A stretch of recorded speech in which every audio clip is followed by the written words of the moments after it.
Maybe have a mandatory reporting requirement for that DA abusing that child, because I mean, that's sick. The other thing I find interesting is that we didn't have access to grand jury recordings in Oregon until the last few years.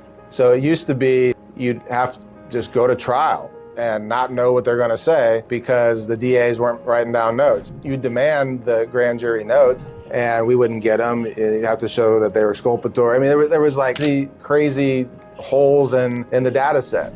Think of all those injustices. Just how much justice comes out of us hearing the changed story. Like what they said in the police report, the initial interview versus what they said in grand jury. That's profound. And how many cases did people get convicted where the DA never disclosed that there was a contradiction? Oh, well, we would have asked them not to indict if there was a contradiction. Really? Then how come I got all these cases with grand jury testimony contradicting what was said in the interview? Today, a conversation where I had to tell the DA, and he was like, oh, where was that contradictory statement? I said, in one of the police interviews that, you sent. I was nice about it. I'm not saying it was the DA's fault. Remember that one case where we had one of the big breaks that we had was the grand jury testimony for the star witness.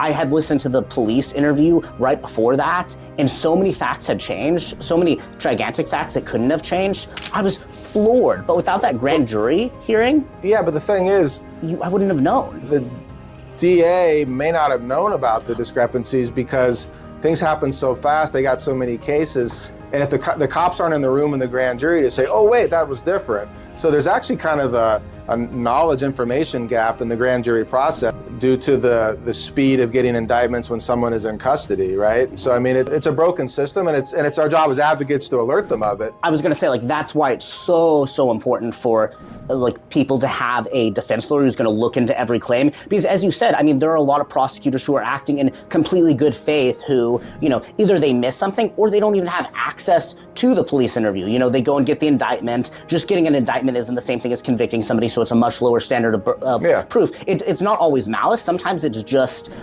accidents happen.